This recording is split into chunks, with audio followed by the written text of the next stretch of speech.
These are some of the 4,000 families literally being flooded out of their lakeside homes because a developer wants their land to build high-rise.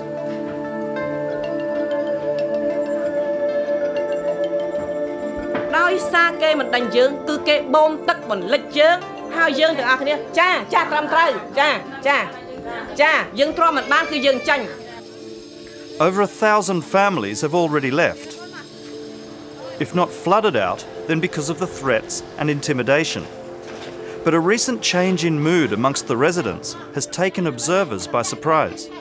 I'm not sure what the spark was, but for the last 2 years, the entire Bangkok community has been gripped in fear. They've been scared to stand up really for their rights, in big numbers. But all of a sudden, really in the last couple of weeks, you have this groundswell of momentum and many people coming out.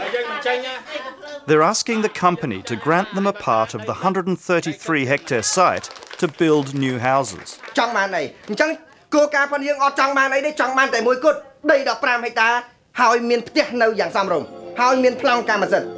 The authorities hold a dim view of this grassroots activism and broke up their meeting held 2 weeks ago to discuss the evictions.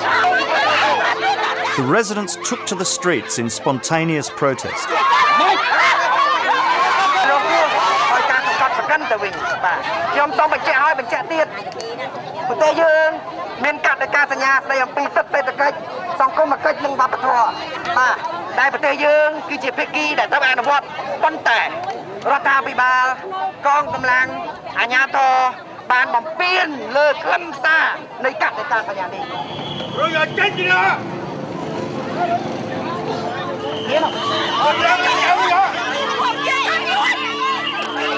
Everyone knows how heavy-handed the government and developers can be.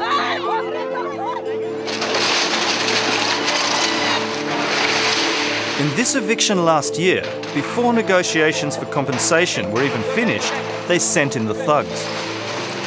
The residents fought back, but it was no use.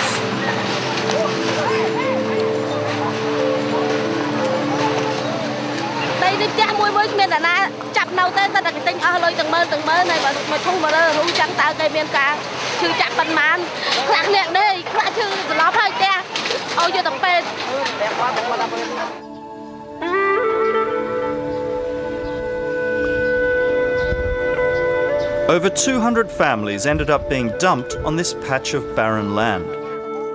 There's no power, water or sanitation, and employment opportunities, schools, hospitals and other services are miles away.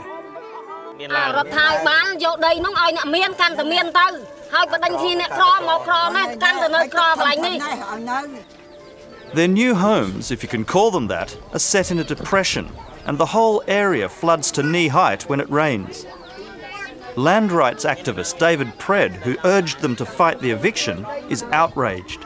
I said it's criminal. They've just dug the place out. They took all the topsoil off before they dumped people here. It's literally just dumping people in a ditch.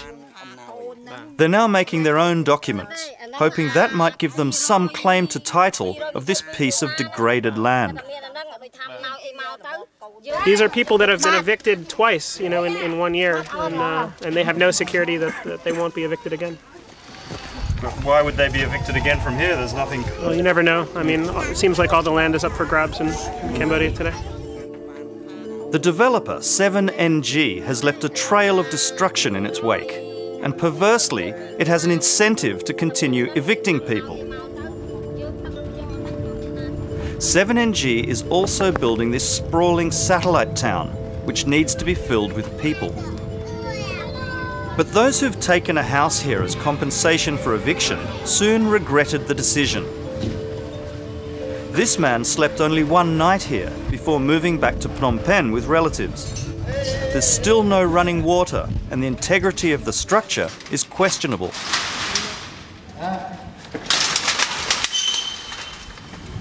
It's very dirty. As you can see, it's black. Right? You can see it's black, okay? Not good. So the company, they spend very cheaper to build a house for the president of the hall. Out the back, raw sewage seeps into a field.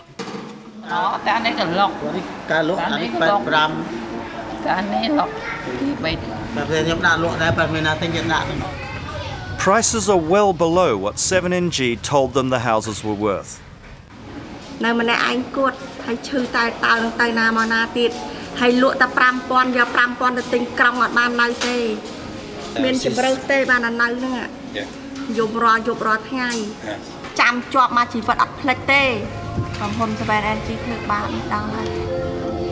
Just around the corner, there's a third group of eviction victims still camped out in a crude shelter.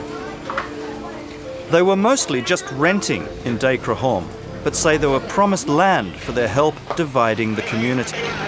7NG enlisted some of them on eviction day, turning them against their former neighbours, who were holding out for a better deal. But for all their efforts, they've received nothing.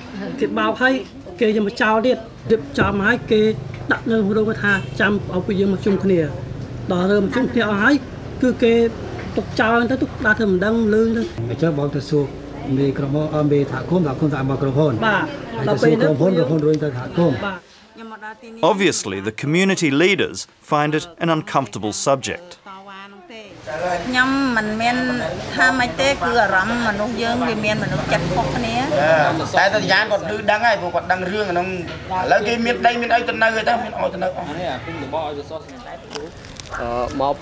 When I find Mr. Yan and ask him, he doesn't want to talk about them. The 58 families in over there, what can you tell me about them?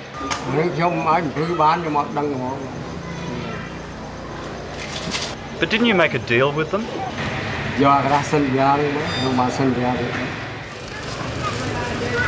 Mr. Yan, a former motorbike taxi driver, has done well out of the company. His house is one of the biggest here, and there's clearly no problem with running water at his place.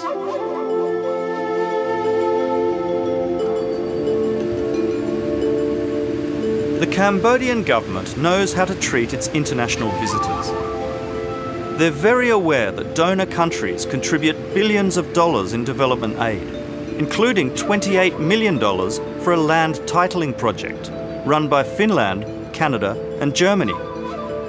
Like other major donors, these countries have a big stick to wield to ensure ethical development, but they choose not to.